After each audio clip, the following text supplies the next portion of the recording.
Saturday, 20th of June, 1942. I haven't written for a few days because I wanted first of all to think about my diary. It's an odd idea for someone like me to keep a diary, not only because I have never done so before, but because it seems to me that neither I, nor for that matter anyone else, will be interested in the unbosomings of a 13-year-old schoolgirl. Still, what does that matter? I want to write, but more than that, I want to bring out all kinds of things that lie buried deep in my heart. There is a saying that paper is more patient than man. It came back to me on one of my slightly melancholy days while I sat chin in hand, feeling too bored and limp even to make up my mind whether to go out or stay at home. Yes, there is no doubt that paper is patient, and as I don't intend to show this cardboard-covered notebook bearing the proud name of diary to anyone unless I find a real friend, boy or girl, probably nobody cares. And now I come to the root of the matter, the reason for my starting a diary. It is that I have no such real friend. Let me put it more clearly, since no one will believe that a girl of 13 feels herself quite alone in the world, nor is it so. I have darling parents and a sister of 16. I know about 30 people whom one might call friends.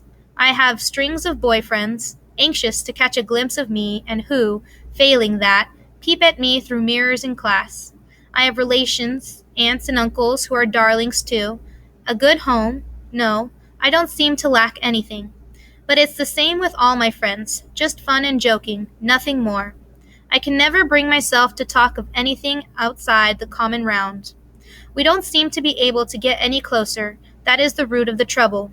Perhaps I lack confidence, but anyway, there it is, a stubborn fact, and I don't seem to be able to do anything about it. Hence this diary, in order to enhance in my mind's eye the picture of the friend for whom I have waited so long. I don't want to set down a series of bald facts in a diary, like most people do, but I want this diary itself to be my friend, and I shall call my friend Kitty. No one will grasp what I am talking about if I begin my letters to Kitty just out of the blue, so, albeit unwillingly, I will start by sketching in brief the story of my life.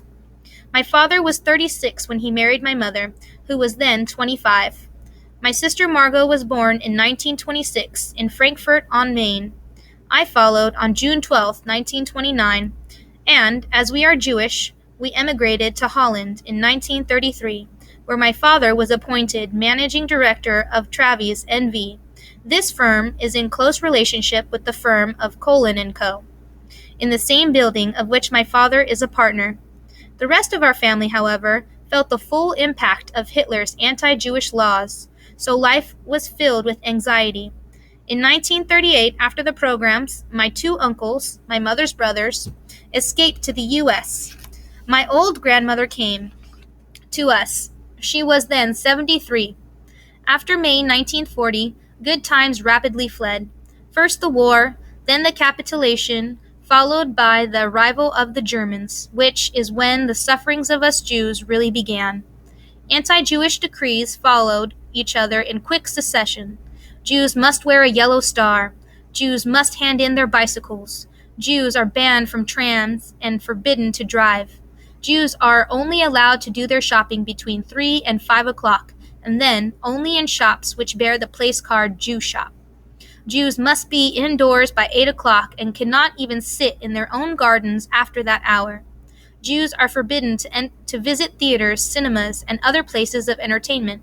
Jews may not take part in public sports. Swimming baths, tennis courts, hockey fields, and other sport grounds are all prohibited to them. Jews may not visit Christians. Jews must go to Jewish schools, and many more restrictions of a similar kind. So we could not do this and were forbidden to do that. But life went on in spite of it all. Joby used to say to me, "You're scared to do anything because it may be forbidden." Our freedom was strictly limited, yet things were still bearable.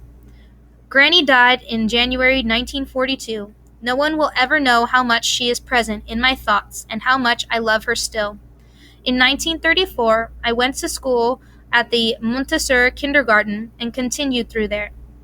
It was at the end of the school year. I was in Form 6B when I had to say goodbye to Mrs. K.